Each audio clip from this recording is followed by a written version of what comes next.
आगे बढ़ेंगे खबरों में। अब बात करेंगे मानसून की। मानसून पूरे भारत को अपनी गिरफ्त में ले चुका है। देश में दक्षिणी पश्चिमी मानसून के कारण अलग अलग राज्यों में भारी बारिश हो रही है। जगह जगह पर नदियां नाले उफान पर हैं, जिससे बाढ़ जैसे हालात बने हुए हैं। घरों में पानी घुस चुका है। इतना ही नहीं, सड़कों पर जल जमाव के कारण लोगों को कई परेशानियों का भी सामना करना पड़ रहा है। उत्तर प्रदेश में भारी बारिश की वजह से 7 लोगों की मौत हो गई। मौसम विभाग ने अगले कुछ दिनों तक कई राज्यों में भारी बारिश का अलर्ट जारी किया है। देश के अलग अलग राज्यों में बारिश की वजह से बाढ़ का खतरा बढ़ गया है। कई इलाकों में पानी भरने की वजह से लोगों को परेशानी का सामना करना पड़ रहा है, तो वहीं बाढ़ प्रभावित इलाकों में लोग पलायन करने को भी मजबूर हो गए हैं। बात अगर असम की करें तो असम में ब्रह्मपुत्र और उसकी सहायक नदियों का जलस्तर खतरे के निशान से थोड़ा नीचे आ गया है। असम में बाढ़ की स्थिति में थोड़ा सा सुधार है। 26 जिलों में बाढ़ से प्रभावित लोगों की संख्या घटकर लगभग 17.25 लाख हो चुकी है। हालांकि 9 जुलाई को 7 लोगों की मौत भी हुई बाढ़ बारिश की वजह से। और अब तक देश भर की अगर बात करें तो बाढ़ बारिश की वजह से 92 लोगों की जान जा चुकी है। वहीं दूसरी ओर उत्तराखंड में बाढ़ के हालात हैं। पिछले 24 घंटे में भारी बारिश की वजह से उत्तराखंड में 3 लोगों की मौत हो गई। राज्य के मुख्यमंत्री पुष्कर सिंह धामी ने कुमाऊं क्षेत्र में बाढ़ प्रभावित इलाकों का हवाई दौरा किया। हल्द्वानी, बनबसा, टनकपुर, सितारगंज और खटीमा में हालात सबसे ज्यादा खराब हैं। एनडीआरएफ ने उधम सिंह नगर जिले के सितारगंज और खटीमा और साथ ही साथ चंपावत जिले के पूर्णागिरी क्षेत्र में करीब 1821 लोगों को रेस्क्यू किया। स्टेट इमरजेंसी ऑपरेशन सिस्टम ने बताया कि 2 नेशनल हाईवे और 200 से ज्यादा ग्रामीण रास्ते अब भी लैंडस्लाइड के मलबे की वजह से बंद पड़े हुए हैं। कई राज्यों में ऐसे कई मुख्य मार्ग हैं जो कि बाढ़ बारिश की वजह से, लैंडस्लाइड की वजह से बाधित हैं। उत्तर प्रदेश में भी अभी बारिश का कहर जारी है। भारी बारिश के कारण प्रदेश की विभिन्न नदियां उफान पर हैं। गंगा नदी की अगर बात करें तो उफान पर है। इसके अलावा राप्ती नदी, शारदा नदी, कई अलग अलग नदी, बूढ़ी राप्ती नदी जो कि पूरी तरह से उफान पर है। उफान पर होने की वजह से जो लगते हुए सटे हुए निचले इलाके हैं वहां पर रह रहे लोग पूरी तरह से प्रभावित हैं। रिपोर्ट के मुताबिक पिछले 24 घंटे के दौरान बाढ़ के पानी में डूबने की वजह से, आकाशीय बिजली गिरने की वजह से या फिर सांप के काटने जैसे हादसों की वजह से कई लोगों की मौत हो गई। पीलीभीत और श्रावस्ती में 2-2 लोगों की जान गई, जबकि बलरामपुर, कन्नौज और प्रतापगढ़ में एक शख्स की मौत हो गई। उत्तर प्रदेश के मुख्यमंत्री योगी आदित्यनाथ आज लगातार दौरे भी कर रहे हैं जो बाढ़ प्रभावित इलाके हैं उनका। बात अगर अयोध्या की करें तो अयोध्या नगरी में भी बारिश की वजह से हालात बिगड़े हुए हैं। अयोध्या नगरी में भी कुछ इसी तरह का मंजर है। हमारे संवाददाता अनिल मिश्रा ने हालात का जायजा लिया है, आपको वो दिखाते हैं। पहाड़ी क्षेत्रों में हुई भीषण बरसात, वहीं पर नेपाल के बैराज द्वारा छोड़े गए पानी की वजह से सरयू का जलस्तर तेजी से बढ़ने लगा है। आलम यह है कि आज सरयू खतरे के निशान से 27 सेंटीमीटर ऊपर बह रही है। मैं आपको तस्वीरें दिखाना चाहूंगा। ये यहाँ पर गेज लगा हुआ है जिससे सरयू के जल को मापा जाता है, जो कि जो जल आयोग है उसने जो निर्देश दिया है उसमें साफ तौर पर बताया गया है कि जो सरयू का जलस्तर है वो जो सामान्यतः होता है उससे काफी ऊपर, यानी डेंजर जोन से 27 सेंटीमीटर ऊपर बह रही हैं और जो लगातार सरयू का जलस्तर लगातार बढ़ता सा जा रहा है। आपको तस्वीरें दिखाता हूँ कितनी तेजी के साथ तीव्र जलधारा बह रही है माता सरयू की। तो वहीं पर श्रद्धालु जो दूर दराज से चलकर आए हैं अयोध्या में स्नान करने के लिए, दर्शन पूजने के लिए, उनको भी गहरे पानी में जाने से रोका जा रहा है। फ्लोटिंग बैरियर लगाया गया है जिसके नीचे एक नेट लगाया गया है कि कोई भी श्रद्धालु नहाते वक्त गहरे पानी में न जाने पाए। वहीं पर जो जल पुलिस है, एसडीआरएफ है, लगातार मौके पर है और निगरानी कर रही है। आपको बताते चलें, जिस तरह से पहले श्रद्धालु अयोध्या पहुंचा करते थे तो यहाँ पर वो बोटिंग किया करते थे, नौका विहार किया करते थे, लेकिन अब जिस तरह से सरयू ने रौद्र रूप अख्तियार किया हुआ है, जो लगातार सरयू का जलस्तर बढ़ रहा है और लगातार तीव्र गति से सरयू का जलस्तर बढ़ता सा जा रहा है, जिसको देखते हुए जो नौका विहार था उसको पूरी तरह से ब्रेक कर दिया गया है। जो नाविक थे उनको एक इंस्ट्रक्शन दिया गया है कि जब तक सरयू का जलस्तर रौद्र रूप में है तब तक कोई भी अपनी नाव सरयू की जलधारा में नहीं उतारेगा। वहीं पर ग्रामीण अंचल के जो किसान होते हैं जो अपनी नाव को लेकर नदी से इस पार से उस पार जाते हैं, उनको भी एक सख्त हिदायत दी गई है कि इस वक्त सरयू रौद्र रूप में है, ऐसे में गलती ना करें, नाव ना उतारें नदी के बीच में, नहीं तो बहुत बड़ी अनहोनी हो सकती है। लगातार जिम्मेदार मॉनिटरिंग करें। वहीं पर जिलाधिकारी नीतीश कुमार की माने तो उनका कहना है कि बाढ़ की विभीषिका से निपटने के लिए पूरे इंतजाम हैं। जो टेंडर की प्रक्रिया थी, चाहे टेंट की रही हो, राशन की रही हो, अन्य जो भी रही हो, उसकी सारी प्रक्रिया पूर्ण कर ली जा चुकी है। और जो हमारी पुलिस चौकियां हैं, जो हमारी जल पुलिस की चौकियां हैं, वो लगातार मॉनिटरिंग कर रही है कि कहीं से भी कोई चूक ना होने पाए। अगर कहीं से भी अगर जलस्तर में इजाफा देखा जाता है जहां पर लोगों के जनजीवन को प्रभावित करता है, वहां पर तुरंत रेस्क्यू करके उनको जो सुविधाएं हैं मुहैया कराई जाएंगी। इंडिया न्यूज के लिए अनिल मिश्रा, अयोध्या।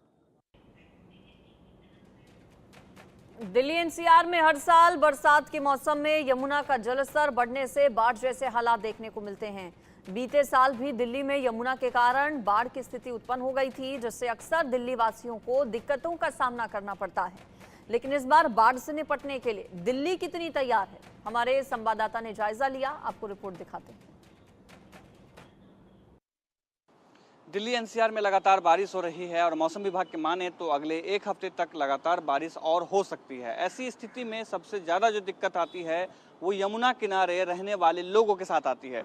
मैं अभी मौजूद हूँ यमुना नदी के किनारे में और अभी ये पानी देखेंगे, जो बारिश के बाद पानी का जो स्तर है वो बढ़ गया है। ये पहले बहुत अंदर हुआ करता था, लेकिन जैसे जैसे बारिश हुई है, कल भी बारिश हुई है और आगे भी होने की आशंका है, उसके बाद पानी की जो स्तर है वो पानी की स्तर यहाँ बढ़ गया है। उसके बाद सबसे ज़्यादा दिक्कत होने वाली है यमुना किनारे में रहने वाले लोगों के साथ में, क्योंकि पिछले साल हमने देखा था कि दिल्ली के जिस तरीके से दिल्ली के किनारे यमुना नदी ने जिस तरीके से आतंक मचाया था, जिस तरीके से बाढ़ का पानी पूरे दिल्ली में प्रवेश कर चुका था और स्थिति भयावह हो चुकी थी, उसके बाद यह सवाल उठता है कि अब यानी कि एक साल बाद ठीक क्या स्थिति होने वाली है, क्या तैयारी है लोकल लोगों की जो यमुना नदी के किनारे रहते हैं या यमुना नदी के किनारे अपना गुजर बसर करते हैं। हमारे साथ कुछ लोग हैं यहाँ से, हम इससे जानते हैं।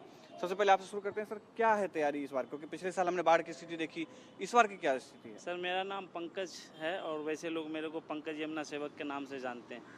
अभी जिस जगह आप हो ये निजामुद्दीन घाट है। निरंतर मैं यहाँ सेवा करता हूँ और सरकार की जो व्यवस्थाएं हैं वो ऑलमोस्ट कुछ भी नहीं है।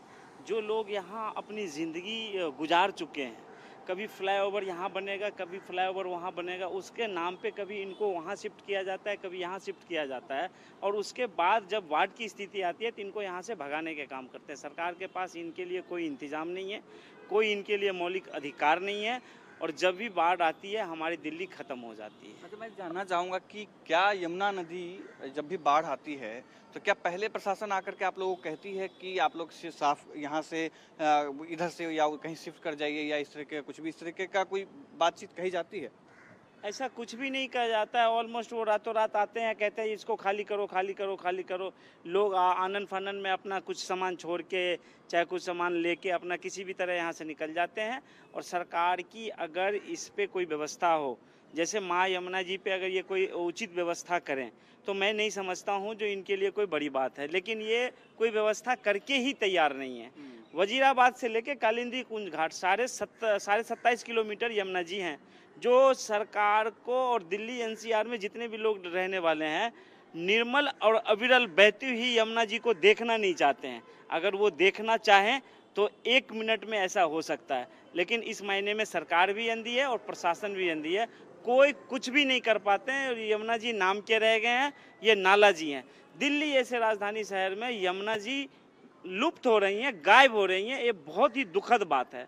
बाकी मैं कुछ भी नहीं कहूँगा इसके अलावा। यमुना जी के लिए लोगों ने कितने बड़े बड़े वादे किए थे, जो सबसे पहले मैं डुबकी लगाऊंगा, आज डुबकी लगाने वाले कहाँ हैं? सही बात है। और मैं आपको दिखाऊं कि दर्शक को दिखाएं कि ये जो आप देखेंगे यहाँ सैकड़ों की संख्या में झुग्गियाँ बनी हुई हैं, हजारों की संख्या में लोग रहते हैं, तादाद यहाँ पर जो है लोग आबादी यहाँ पर रहती है।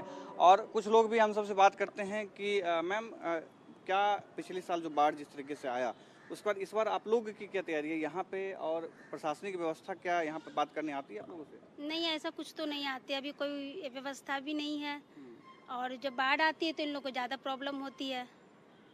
अभी कोई ऐसा कोई व्यवस्था नहीं है, बस कहा गया है कि सब जैसी बाढ़ आती है लोग उठ के ऊपर चले जाते हैं। खाने पानी की भी दिक्कत होती है, खाने पीने की भी दिक्कत होती है। दिल्ली सरकार ने बाढ़ से निपटने के लिए क्या कुछ तैयारियां की हैं, अब आपको ये दिखाते हैं।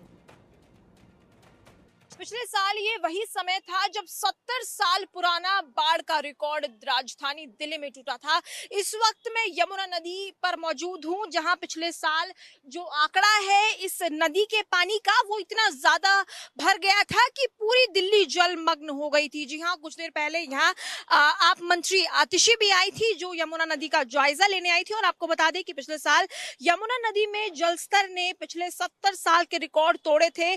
पिछले साल 17 जुलाई को यमुना का जलस्तर 208.66 मीटर तक पहुंचा था और ये जलस्तर खतरे के निशान से काफी ऊपर था। और इस बार की अगर बात की जाए, हालांकि पानी इस वक्त ज्यादा नहीं दिख रहा, हालांकि आपको दिखेगा कि फ्री फ्लो जो है वो वाटर का हो रहा है, लेकिन जो जलस्तर है वो इस साल काफी कम है। हालांकि अगर पहाड़ी इलाकों की बात की जाए, चाहे हिमाचल हो, उत्तराखंड हो, वहां भरपूर बारिश जरूर हुई है, लेकिन दिल्ली तक हालांकि अभी इसका पानी नहीं आया है। और आपको देखेगा पीछे पैरामीटर्स भी पूरे के पूरे सेट कर रखे हैं, क्योंकि पिछली बार 208 का जो आंकड़ा है वो पार हो गया था। और इस बार की अगर बात की जाए, क्योंकि देखिए ये वही पुल है जिस पर यमुना नदी बनी हुई है, यहाँ से लोगों की आवाजाही भी हो रही है, लेकिन अभी जो है इसका जो स्टेटस है वो सेफ फिलहाल नजर आएगा। क्योंकि देखिए पिछले साल जिस तरीके की सिचुएशन हुई थी उसको मॉनिटर करने के लिए राजस्व मंत्री आतिशी भी यहाँ पहुंची, क्योंकि देखिए यमुना नदी का ये वही इलाका है जो सबसे लो लाइंग इलाका है और यहाँ लोगों का टाइम से इवैक्यूएशन हो पाए उसका जायजा लेने के लिए भी मंत्री आतिशी यहाँ पहुंची थी। क्योंकि पिछले साल ये भी आरोप लगा था कि हथनीकुंड बैराज से 1 लाख क्यूसेक से कम पानी छोड़ा जा रहा है। और देखिए इस बार आतिशी ने ये खुद बात कही कि अभी फिलहाल जो लेवल है हथनीकुंड बैराज का वो अप्रोप्रिएट है, यानी जब अगर वो ज्यादा बढ़ता है तो दिल्ली वालों को जरूर बाढ़ का सामना करना पड़ सकता है, लेकिन अभी फिलहाल स्थिति अंडर कंट्रोल है। क्योंकि देखिए अभी यमुना नदी का जो लेवल है वो ठीक है, यानी बाढ़ आने की स्थिति नहीं है। लेकिन क्योंकि आईएमडी के मुताबिक ये कहा गया है कि अगला 1 हफ्ता बारिश का होगा, तो ऐसे में क्योंकि दिल्ली के तमाम ऐसे इलाके हैं, चाहे फिर आईटीओ की बात की जाए या लाल किले की बात की जाए, जो जलमग्न हो गए थे, तो देखना ये बेहद अहम होगा कि अगला 1 हफ्ता दिल्ली वालों के लिए अपने साथ क्या लेकर आता है। मैं शिव कैमरा पर्सन पवन के साथ इंडिया न्यूज। दिल्ली सरकार में मंत्री आतिशी ने बाढ़ की तैयारियों की समीक्षा करने के लिए लोहा पुल और यमुना बाजार के निचले इलाकों में जाकर यमुना नदी का दौरा भी किया। इस दौरान मीडिया से बातचीत के दौरान जल मंत्री आतिशी ने कहा कि पिछले साल दिल्ली में 40 वर्षों में सबसे ज्यादा जलस्तर गया था। इस साल बाढ़ अगर आती है तो उसकी तैयारी हमने पहले से ही शुरू कर दी है। और क्या कहा गया आतिशी की ओर से, सुनिए। आज मैं रेवेन्यू डिपार्टमेंट के सभी अधिकारियों के साथ और बाकी इरिगेशन फ्लड डिपार्टमेंट के अधिकारियों के साथ आई हूँ असेस करने के लिए कि यमुना बाजार के इलाके के पास अभी तक कहाँ तक पानी पहुँचा है। सेकंड, अगर वहाँ पे इवैक्यूएशन करने की ज़रूरत हो तो क्या हमारे इवैक्यूएशन और रेस्क्यू प्लान्स पूरे हैं। आज इसका जायज़ा लेने के लिए हम आए हैं, क्योंकि अगर बाढ़ आती है, बहुत ज़्यादा बारिश पड़ती है, हम देख रहे हैं कि देश के अलग अलग हिस्सों में क्लाउड बर्स्ट जैसी स्थिति हो जाती है और कई बारी बिल्कुल ऑल ऑफ अ सडन ये मौसम की ऐसी स्थिति बनती है। तो इसलिए दिल्ली सरकार बिल्कुल तैनात है, तैयार है कि अगर शॉर्ट नोटिस पर भी हमें लो लाइंग एरियाज के लोगों को इवैक्यूएट करना पड़े तो उसके लिए हम पूरी तैयारी कर रहे हैं। देखिए पिछली बार 208 मीटर से पानी ऊपर गया था। दिल्ली के इतिहास में इससे पहले 1978 में जब फ्लड आया था तब भी 207 तक ही गया था। अभी 202.6 मीटर्स पे है, तो अभी खतरे के निशान से हम बहुत नीचे हैं।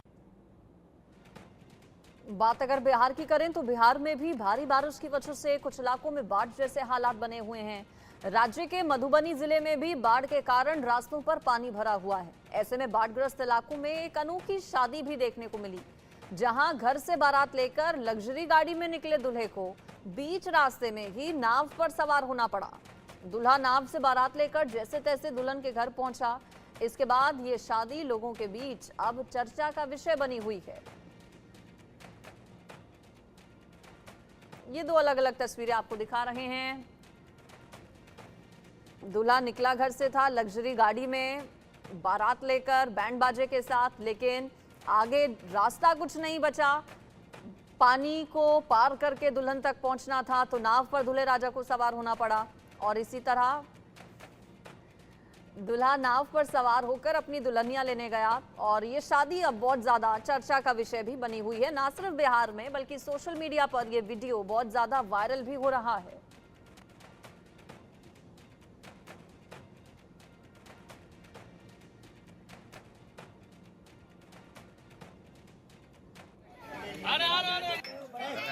लड़का की शादी है। शादी है कहाँ पर? बढ़ारा परवलपुर से बारात जा रहे हैं। परवलपुर से बाराती किनके यहाँ बारात जा रहे हैं? बशीर के यहाँ। बशीर के यहाँ। कितना बाराती हैं आप लोग? अभी गिनती नहीं हुआ है, लगभग 60-65 के एवरेज है। और 9 के अलावा कोई दूसरा ऑप्शन नहीं है?